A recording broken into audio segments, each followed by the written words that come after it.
Hi. So I'm Nikita, and I'm going to talk about PHP 8 today.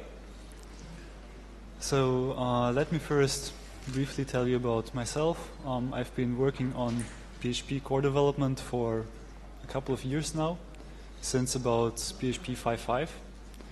And mostly this has just been like a hobby, something I do in my free time, which is actually how most of the PHP internals, PHP core development works. And recently a nice company called JetBrains has hired me to continue working on the PHP language and moving the development forward.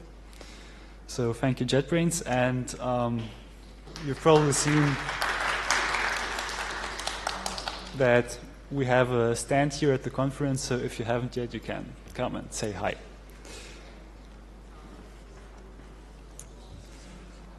So I'm going to talk about PHP 8, but before that, there will first be a PHP 7.4 release. And I just want to briefly clarify how the timeline looks like. So right now we are in May, and next month we release the first alpha version. And then about 2 months later, we have the first beta release. And that is important because this is where all the features have to be decided. After that, it's only like QA process. And then finally, in December, we get the final release for PHP 7.4. While PHP 8 is going to be approximately 1 year after that. So like, this is not a guarantee, but we usually do one release every December. So what I'm talking about here is still like a little bit further in the future. And PHP 7.4 is going to be like a really, really great release. I think this is the most significant release we had since PHP 7.0. We have lots of awesome new features like type properties, like arrow functions. I think lots of people have been looking forward to these for a long time, and now we will finally have them. But I'm not going to talk about PHP 7.4. Actually, the plan was that Emir is going to give a talk about this before me, but there were some last-minute changes to the schedule, and unfortunately, that had to be dropped. So, for PHP 8, you can see the list is a lot shorter. And that's because the release is still further in the future and we don't like exactly know what's going to be in it. The three things we do know about is that there is going to be a just-in-time compiler, and I'll talk about that.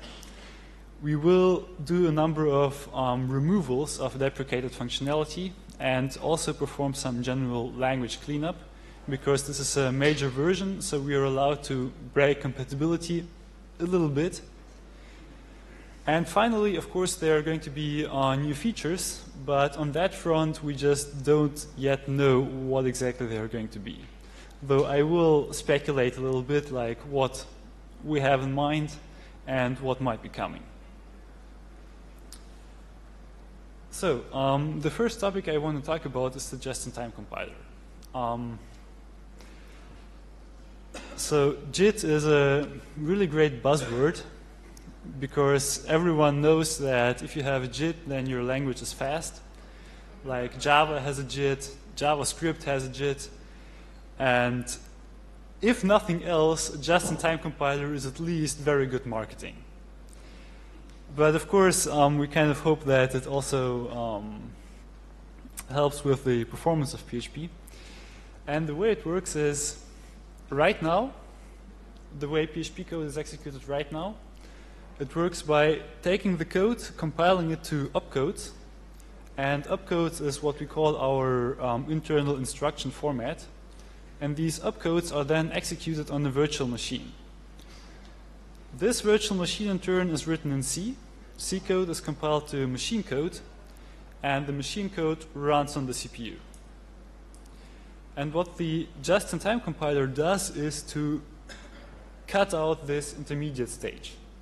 So it takes PHP code and converts it directly to machine code and executes it directly on the CPU. And of course, in theory, if you cut out the middleman, then you're going to get faster. Of course, like theory and practice, they don't always match.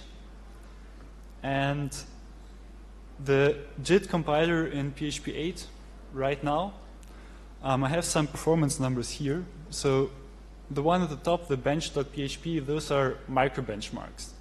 Things like computing Fibonacci numbers, Ackermann numbers, Mandelbrot sets. So very mathematical code.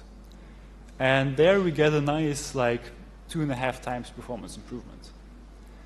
Then PHP parser is my own library. It converts PHP code into a syntax tree. There we also get a pretty nice improvement of something like 30%. But if we look at actual, like, typical web application code, things like WordPress, then we only see a couple percent improvement, so something like 3 or 4%, which is really not a lot if you consider how complex the JIT compiler implementation is. And of course, like, if you do the trade-off between the implementation complexity and the performance we get right now, it doesn't look good. The hope is that we will be able to improve this before the final release. And I actually want to talk you through one example in some detail to show you both how the compiler works at a very high level and what the current problems with it are and how we will overcome them in the future. So this piece of code computes a sum of squares. So it does like 1 plus 4 plus 9 plus 16 and so on, up to some kind of limit.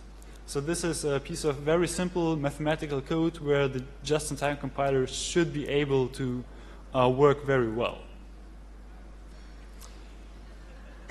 And as I mentioned, the first thing we do with it is to compile it to opcodes. So you don't really have to understand in detail what these opcodes do, but maybe if you look at the loop log, you can see things like we first multiply I times I and write the result into temporary T0, and then we add the temporary T0 to the sum variable, and then we increment the loop counter I, and so on. So it's a pretty straightforward translation from the PHP code to, like, single operations. Then the second part, second important thing that the compiler does is it performs type inference. So in this case, we know that the variable n is an integer because there is an integer type hint. And we also know that the variable I is an integer because, I mean, we're looping from 0 to n is an integer, so I is also an integer.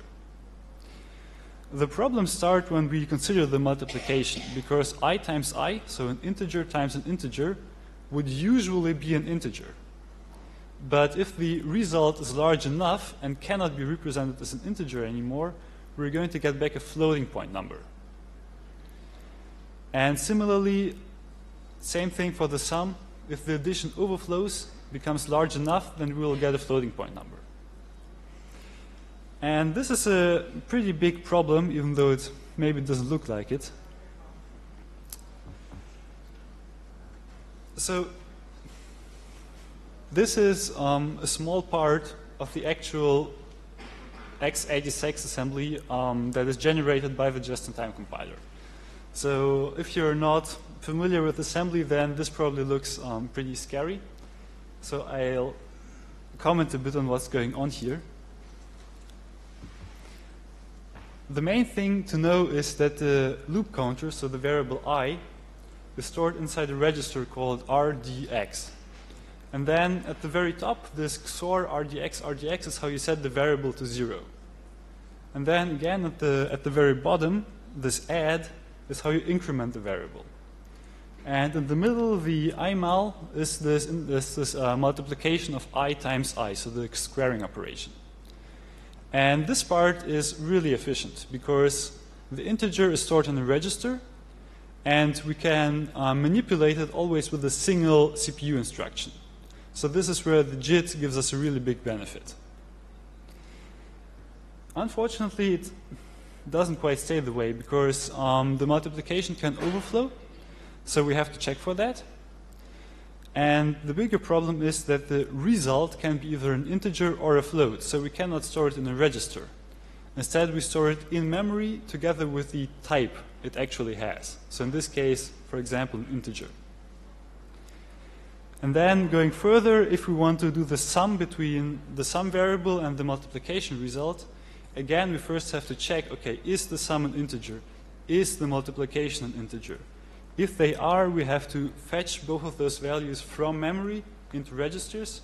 We have to add them. We have to do another overflow check. And we have to write them back into memory. So even for this very, very simple piece of code, we already have lots of like type checking overhead and overhead for moving between memory and registers. And this gets even worse when you get to like more typical web code, where we can't perform the type inference this precisely. Thankfully, there is a solution to that problem. And I mean, PHP is not the first language implementing a just-in-time compiler. So all of these problems are kind of already known and solved by other people. In this particular case, one thing we want to do is to introduce a type guarding concept. And the idea is basically, in the JIT code, we can assume that the overflow doesn't happen. And if it does happen, we just go back to the old virtual machine implementation. It's going to be slow, but it's expected that this is an unlikely case. While the JIT code can focus only on working with integers, keep everything in registers, do no type checks, and so on. So this is one of the main avenues we want to explore in the implementation. So kind of what I wanted to show here is that like the JIT concept itself is nice, and many other languages get performance benefits from the JIT. In PHP right now, you're not going to see much of a difference for your average PHP code. But we hope that with more improvements, we will also see some better results on things like WordPress and so on. So maybe don't get your hopes up too high. Like, you probably won't be seeing this kind of magic speed up we had in PHP 7 where all the code gets 2 or maybe even 3 times faster. This is probably, even after all of these improvements, only going to give you like maybe 10, 20, 30% or something. So as I said, JIT is a great buzzword, but the reality is a bit more complicated.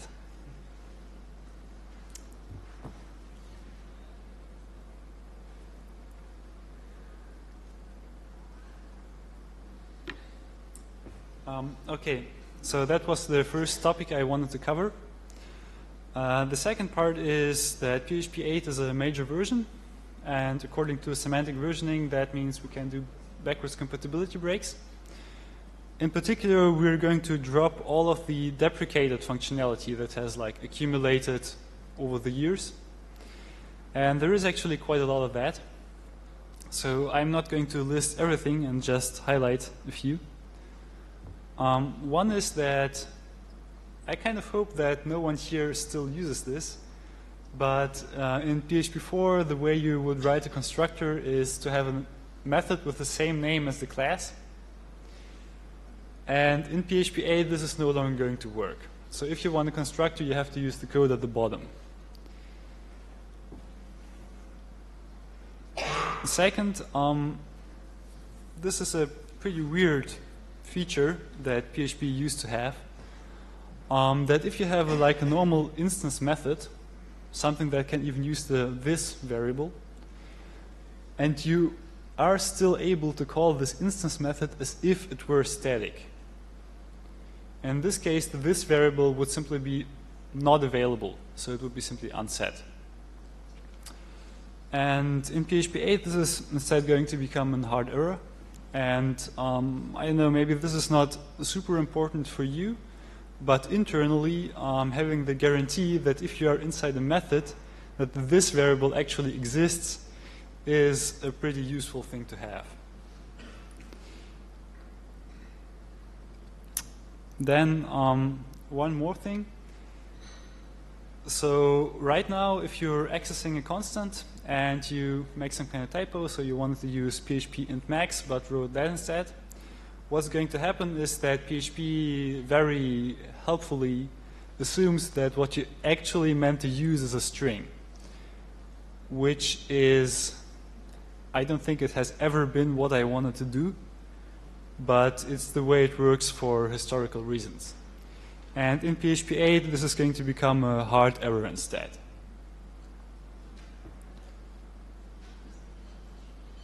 Okay, and this one is really a bit more complicated one.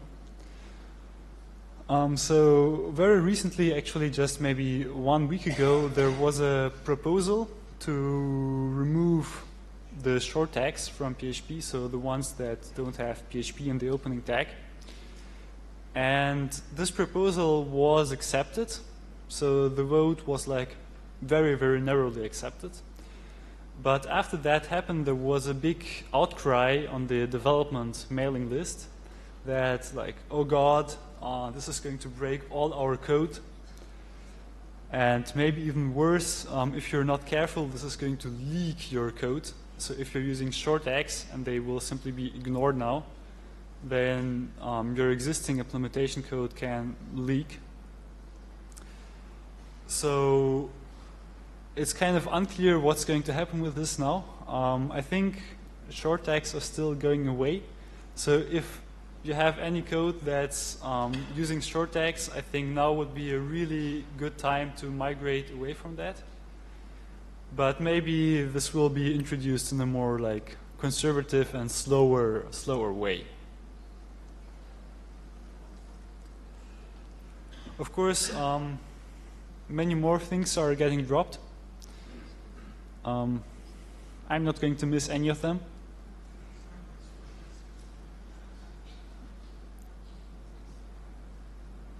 But I also won't discuss all of them in detail and jump to the next topic, which is, I mean, these were removals of already deprecated functionality. We also want to do some more general language cleanup. And one of the things that's going to change is how the concatenation operator interacts with the like addition and subtraction operators.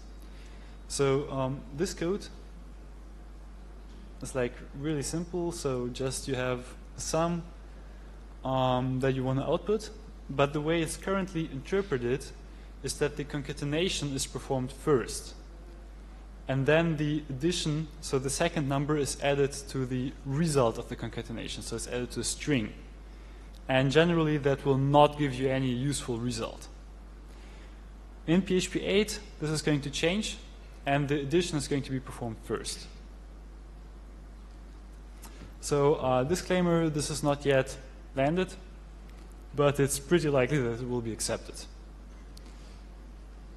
And very similar change also for ternary operators. So if you have a nested ternary operator, in most languages that has a very well-defined meaning. So it just means that, like an if-else statement, so if A is 1, you do one thing. If A is 2, you do something else, and so on. While PHP groups this the other way around, and like what you see here at the bottom, and if you think about what this does, it just doesn't make any sense at all. So this is a blatant implementation bug. Someone specified the wrong direction for the ternary operator. And here we are not actually going to change the interpretation. We are going to make this an error. And you will have to place explicit brackets, explicit parentheses if you want to use it. Though I kind of hope that not a lot of people would write code like this. I think it's pretty bad style. So hopefully it doesn't affect too many people. Okay. So one more thing that changes, and that's a bit different from the others, is how type errors are handled. So if you have a function accepting an integer, and you pass a string to it, you get a type error. But this is only true for user-defined functions. If you do the same thing for an internal function like strlen, what's going to happen is you only get a warning and either a null or a false return value. And this is pretty annoying because if you look at the formal signature of the function, it means that strlen doesn't return an integer, but returns an integer or null. And that's like a really ugly edge case to have in the language. So in PHP 8, we are making this a type error as well. So user-defined functions and internal functions are going to behave the same way. And this means that the strlen function is now going to always return an integer without any exceptions.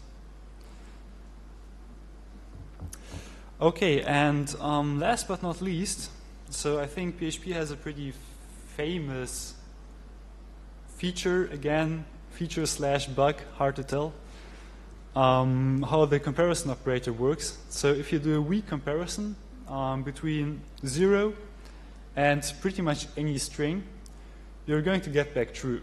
And in most cases, this is not the behavior you want to have. The reason why it works this way is that this comparison is evaluated by, okay, it sees on the left-hand side you have an integer, on the right-hand side you have a string, so let's cast the string into an integer. And this cast is going to get you back 0, so in the end the comparison is 0 equals 0, which is of course true. So it kind of makes a little bit of sense. But what we actually want to have is the other way around. So we would like to cast the integer 0 into a string, so a string containing 0, and then 0 equals foo would be false. This is the behavior that usually would make a lot more sense. And I have a proposal to do that. Unfortunately, this is a pretty big backwards compatibility break. So I'm not sure if this is going to happen, but we are seriously considering to do that change. And here is shown again, like more explicitly, what is going to change and what is going to stay the same way. And well, the important cases are things like 0 equals foo is going to be false, and 42 equals 42 foo is also going to be false, which I think is how it should have always worked. And on a related note, during the discussion of this proposal, I noticed that many people think that if you compare two strings, the comparison will just be like character by character. But it actually doesn't work that way. If you compare two strings that contain numbers, they will be interpreted as numbers. And especially maybe if you look at the last line here, it might be very surprising that these two strings are actually considered equal. So the lesson here is, like, if you can, always use the strict comparison operator. Always use the free equals, because then you avoid all of these problems.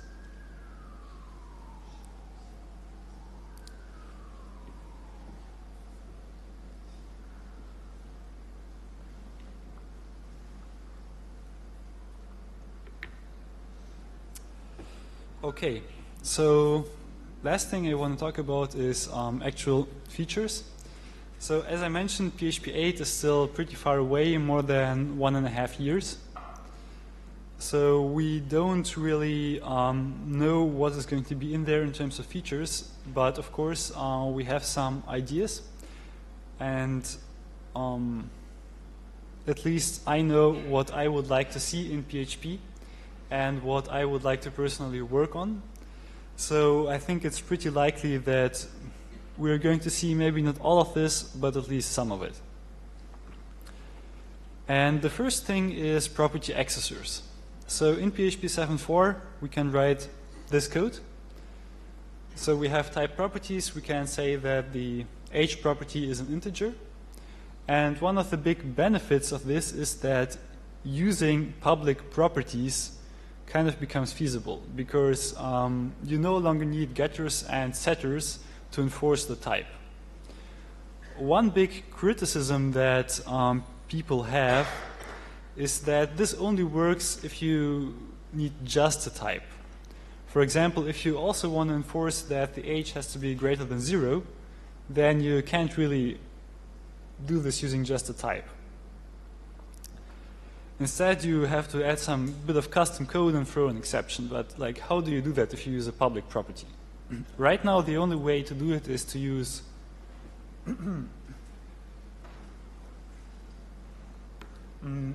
the magic get and set methods, which is like kind of pretty ugly and also not particularly well self-documenting. And the alternative to that is to have first-class support for property accessors. So then you can write code that looks something like this, at least conceptually.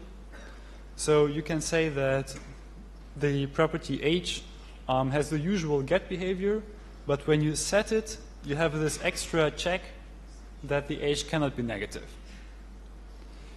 And I think when we have this feature together with some kind of related stuff like read-only properties and properties inside interfaces, then we can basically round off the whole story of properties in PHP.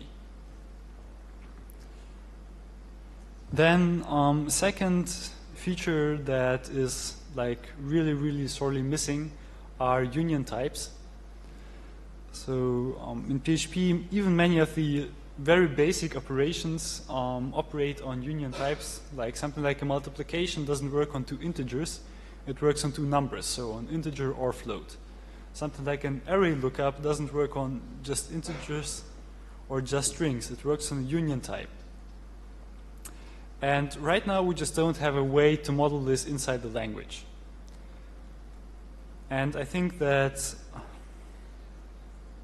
this, together with intersection types, which are the exact reverse, is one of the features that we are definitely going to get very soon. So in PHP 8, and sorry. So yeah, this is one of the features that we will definitely going to get.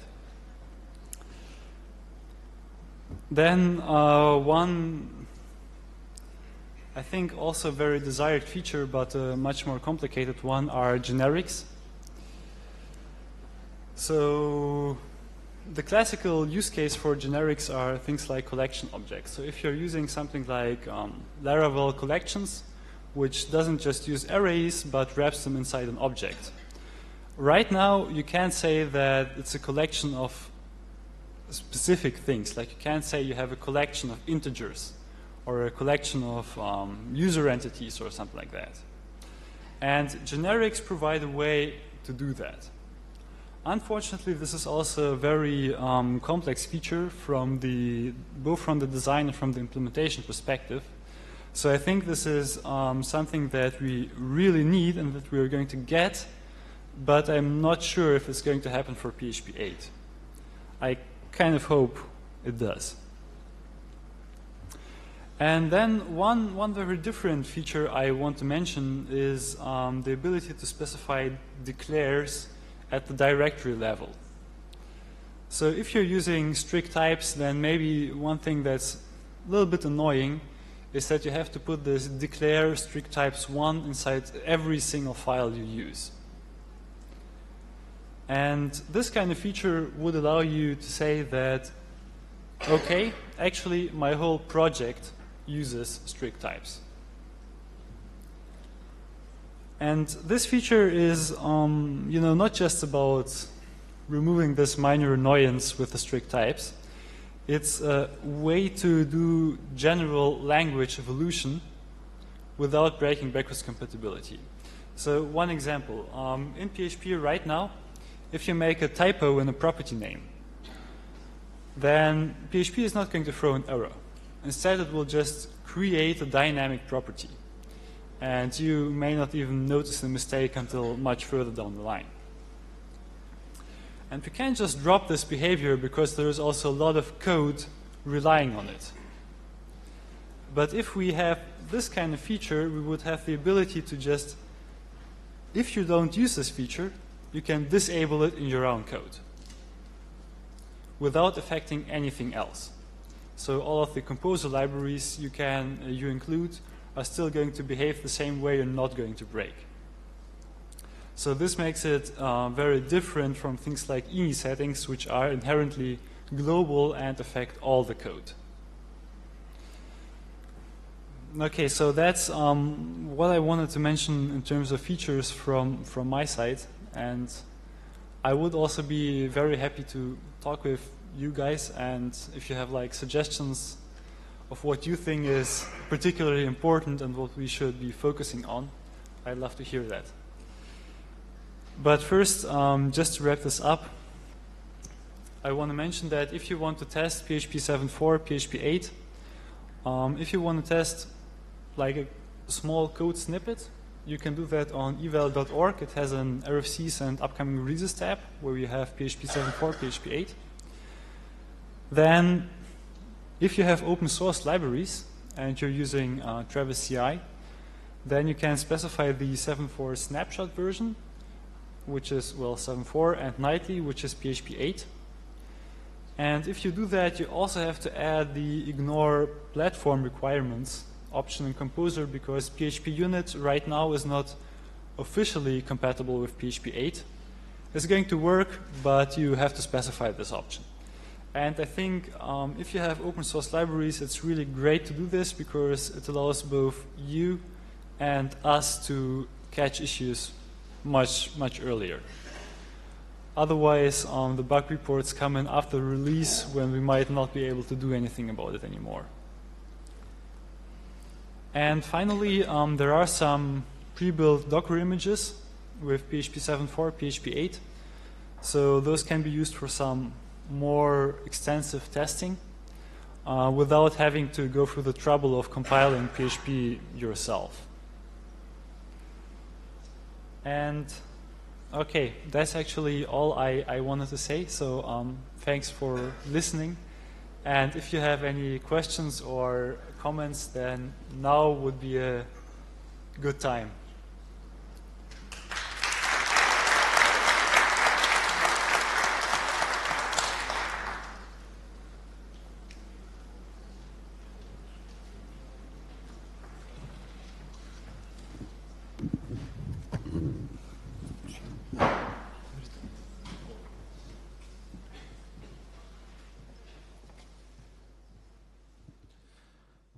Hello, thanks for your presentation and for your effort about the project.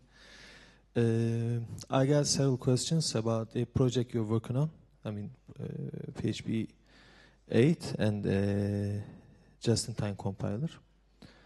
The first question is about short open text. What's the reason behind of removing short open text from PHP 8? I mean, the reason about just-in-time compiler, I mean the machine code, there must be a reason about it. Okay.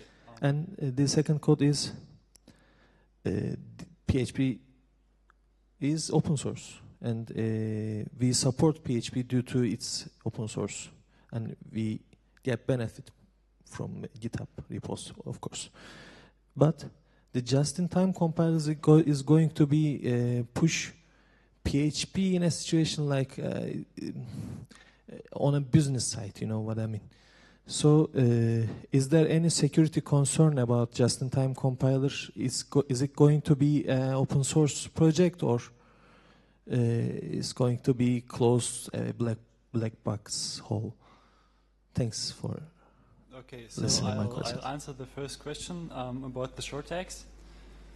The basic motivation for removing them is that right now short tags have an INI setting, and if you enable the setting, then they're going to work, and if you disable it, then they're just going to be ignored, and if your code uses them, then the code will be printed out literally, so it's going to, you have a source code leak.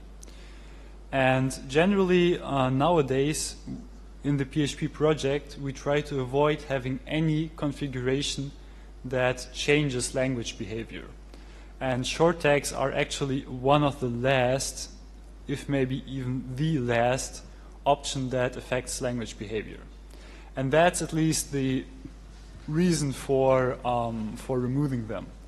Of course, there are many people who think that this is like a pretty weak reason. And personally, I also agree. I think there is not a lot of benefit to removing them, even though it's going to cause like a lot of trouble because, I mean, we have kind of been discouraging their use for many years, but I think they're still fairly popular inside templating code. And now people will have to go back and change all of that code to use the full tags, and that's kind of pointless, but just my personal opinion. And regarding the second question about the JIT, this is also open source code. So it's actually already inside the main PHP repository. And everyone can work on it, but maybe one problem is that there are very few people who will be able to understand that code. Because a large part of the implementation is in Dyn ASM, and that basically means just raw assembly code intermixed with C code. So you have to be a real expert in x86 assembly to understand any of that. And that's actually one of the main concerns with the JIT, that there are simply very few people who can work on it. So right now it's really just one person, Dimitri, who implemented it, and he is the only real expert on it. But I hope that there will be more people who can understand it in the future. So. Okay, thank you. Hi. What are the thoughts on of the PHP internals team on maybe getting some sort of single-threaded but asynchronous built-in functionality? So basically async and await or something like that. Yeah, there is actually a proposal for getting fibers. I mean, right now in PHP we have generators, and using generators you can kind of model doing asynchronous I/O using synchronous code by using the yield keyword. But there is quite a bit of inconvenience involved there, because basically you have to pull this yield through your whole code base. Uh-huh. And fibers would allow you to, to just call functions normally while still staying inside one like green thread, or however you want to call it.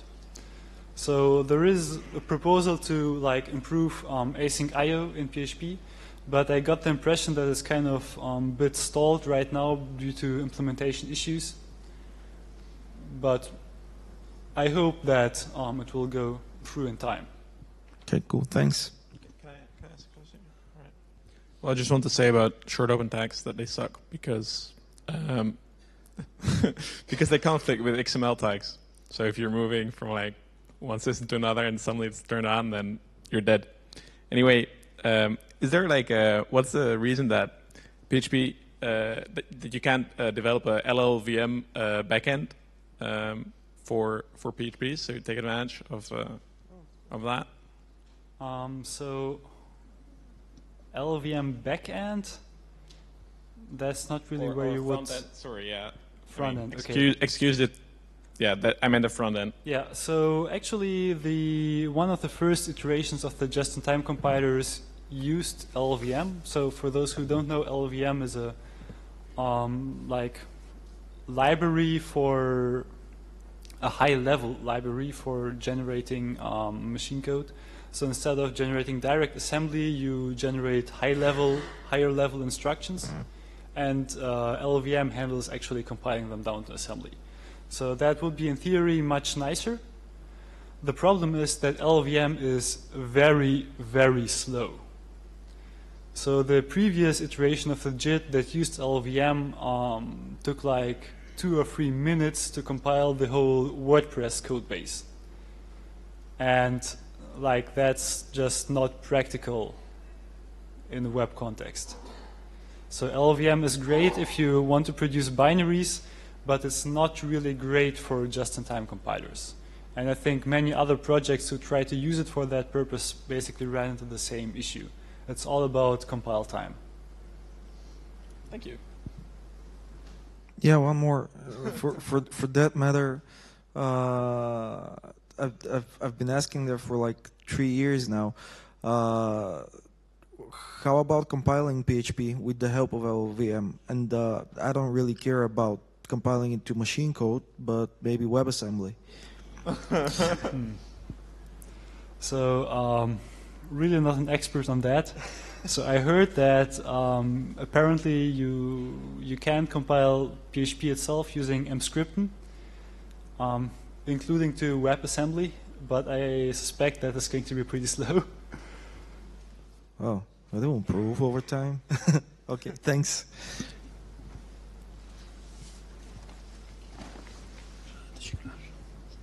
So one more question.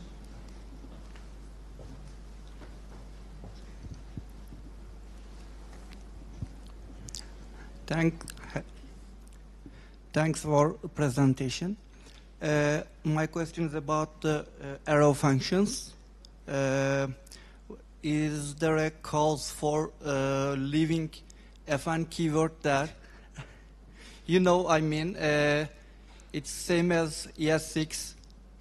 Is there a reason for that? Yeah, there is a reason. So if you wanted to know all the details, you can read the proposal because it's discussed at very large length there. But the short of it is that there are two problems. So first, PHP arrays already use the double arrow to separate keys and values. So having it without the fn prefix would be ambiguous. You wouldn't know if it's an arrow function or an array key value. And the second problem is just an implementation problem. So if you don't have a prefix, then you need to look very far ahead inside the parser until you know that this is an arrow function. And with the parser that PHP currently has, which is an LA-LR1 parser, that just doesn't work. So we could introduce some workarounds for that, some pretty big hacks, but we figured that if we combine this with the issue that it's already ambiguous due to the arrays, it's better if you just add this prefix. So this was a really, really long discussion, and that's just the solution we came up with in the end. Okay, Does thanks. that make some sense? Yes. Okay, so I think that we are out of time, so thanks again. And